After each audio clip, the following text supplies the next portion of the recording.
Is a prime Obafemi Martins faster than these players? Thierry Henry. I'm faster than him. Kyle Walker. Way faster than him. R9. I'm faster than him. He knows that. Kylian Mbappe. Way faster. Cristiano Ronaldo. Way faster. Gareth Bale. Way faster. You forgot about me? Wow.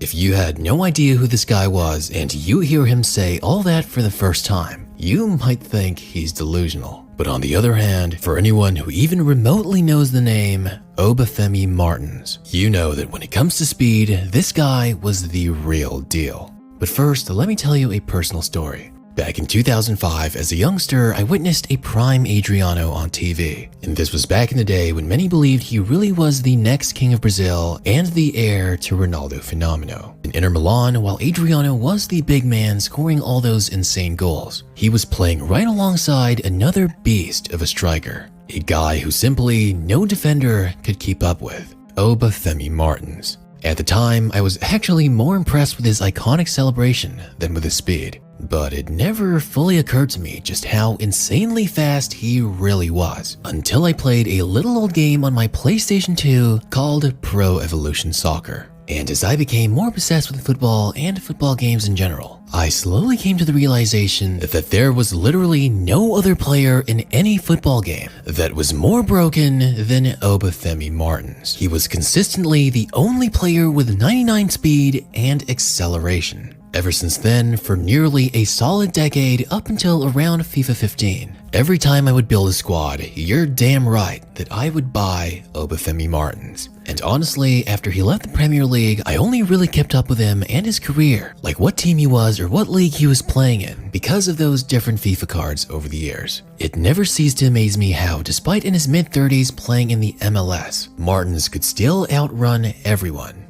on the pitch. And it wasn't until I came across a recent interview he did with ESPN that I really started to wonder, whatever happened to Obafemi Martins? He always had that insane speed and was a truly class player in Serie A and the Premier League. So why exactly did the fastest footballer of his generation, and possibly even the fastest footballer of all time, because I'm not counting Usain Bolt, never quite become a superstar?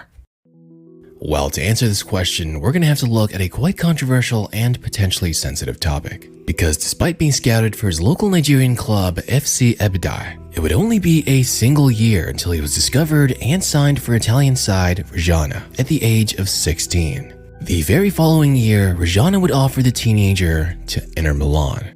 So basically, in a span of less than 2 years, Obafemi Martins as a teenager would go from Nigeria to Serie C all the way to a big Italian club like Inter Milan. And he hadn't even scored a single goal so far in his time in Italy. At the time, not many people really thought much of it. He was an insanely athletic forward who had a lot of potential and seemed worth a try. It was looking like his skills were certainly more developed than the others in the youth academy. But it wouldn't be until several years later, Obafemi Martins' age was publicly in question. Various online forums would begin raising their suspicions, which led to media outlets and football officials casting doubt on his actual birth date, as even local Nigerians were suggesting the inconsistencies in the documentation of his age. And the suspicions were further fueled by his physique and maturity levels during his youth career. There was a theory that his early success might have been a result of physical advantage, regardless of his insane natural physical ability. In African football, age discrepancies have been a common problem for years, with players in the past trying to appear younger than they truly are in professional settings. But whether if it was true or not, the truth is the age scandal would later affect him in his career, as doubts about his age might have affected his opportunities for big clubs in Europe.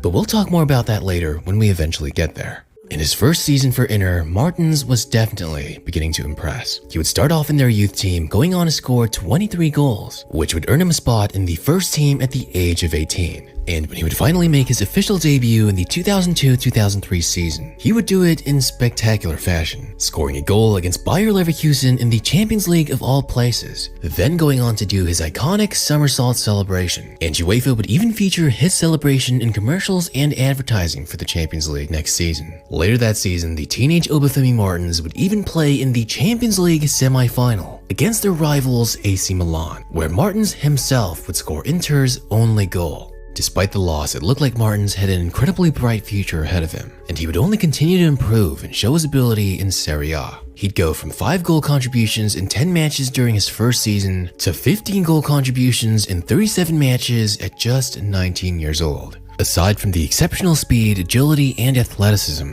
Martins was actually quite small for a striker, standing at 170 centimeters or around 5'6", which for his position is quite undersized, but his overwhelming physicality more than made up for it. Martins wasn't just a quote-unquote speed merchant, as the kids say these days, but he genuinely had great striking, especially from distance. When it came to one-on-ones, he knew how to finish calmly, but his speed was just so amazing that it basically overshadowed every other attribute he had as a striker. Plus, despite the smaller stature, the man knew how to leap and had some of the most acrobatic athleticism of any footballer in the world. And as far as speed goes, he wasn't just fast off the ball, but the guy was incredibly quick while dribbling as well. But easily his most phenomenal was the 2004-05 season, where Martins would have an incredible 28 goal contributions in 46 matches, being absolutely crucial in helping Inter win the Coppa Italia, with 6 goals in the tournament and a hat-trick to secure his first piece of major silverware in Italy. At that moment, Inter would offer Martins a long-term contract until 2010.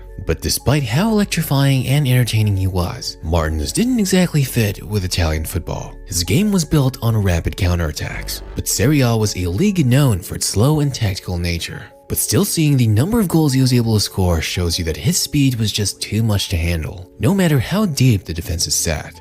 But the bigger problem was that in Inter, the main striker would slowly start to become Adriano, and Martins would more and more come off the bench or play as a second striker. For a guy as flashy as him with his skill sets, he wanted to be the sole man up top. Perhaps he was okay taking a step back and playing a slightly smaller role. However, everything changed when Inter would sign Zlatan Ibrahimovic, bringing even more doubt in Martins' role for the club. And thus, after 1 Serie A title, 2 Coppa Italias, and 1 Italian Super Cup, Obafemi Martins would request to move from the Italian side, hoping to find a club where he could be the main option. And some might say that this was one of the biggest blunders of his career, and it would be Newcastle that came calling, hoping that Martins could fill the immense void left by the retiring Alan Shearer, as they would entrust him with the club's cherished number 9. However, on his Premier League debut against Aston Villa, he would suffer a severe knee injury. Newcastle fans had suddenly given up all hope, but in January 14, he would make a return, and he would do it in spectacular fashion. Martins would strike a stunning 20-yard rocket in a 3-2 victory against Tottenham. His shot was clocked by Sky Sports at a speed of 135 kilometers an hour, making it unofficially one of the top 10 hardest shots ever recorded in football. But although his speed would recover after the knee injury, he would lose a bit of that dribbling and ball control at those top speeds. In Newcastle, well, they were an average club at best. Obafemi Martins would end the season with a decent 17 goal contributions in 43 matches, being part of the squad that won Newcastle its last piece of silverware, the Intertoto Cup, all the way back in 2006. Leading Newcastle in goals scored for all competitions. Chelsea would eventually try and make a move for him, but Newcastle didn't want to let him go. And unfortunately, a storm of managerial issues which had very questionable formations, like pushing Martins to the bench to play an older Michael Owen, would eventually lead to the club getting relegated. His time at Newcastle was also the most injury-riddled of his career, and Martins, seemingly still being at his prime around the age of 26, decided that he didn't want to play in the championship and tried to make a move to another top European club. But it was during his last few seasons at Newcastle where doubts about his age would really start to surface. In fact, Newcastle fans who very much loved him would even make a joking chant saying, 21 or 28, Obafemi Martins. And other big clubs and management were definitely aware of the allegations. Martins would score a decent 35 goals in 104 appearances for Newcastle. But instead of another top European club, Martins would find himself in Bundesliga, playing for VfL Wolfsburg, and he would have a decent 13 goal contributions in 37 matches. But because of all the age allegations, other clubs started to see him as a liability. He should have been around 27 at this time, and his physicality and speed definitely seemed like it. But the damage to his reputation meant that no other big club was willing to give him another chance. And for me personally, it was around this time that I really stopped paying attention to Martins, not hearing his name again for quite some time. he would head to the Russian Premier League, have a brief loan in Birmingham City, and even had a short stint in La Liga playing for Levante, where he had a very respectable 10 goal contributions in 21 matches. But it wasn't until he went to the MLS, playing for Seattle Sounders, that I was hearing of Obafemi Martins' name once more. And in the MLS, he became an absolute legend. In the 2013-2014 season, he would have 19 goals and 15 assists in 37 matches, still being as fast as ever and leaving everyone in the dust. And even the next season, he would have 21 goal contributions in 25 matches. Though only a brief time in the MLS, Obafemi Martins became one of the most popular players and one of the biggest legends in the league, as MLS fans absolutely loved him. And as he got older, he would move to the Chinese Super League, spending the last 5 years of his career trying to collect as big of a bag as possible.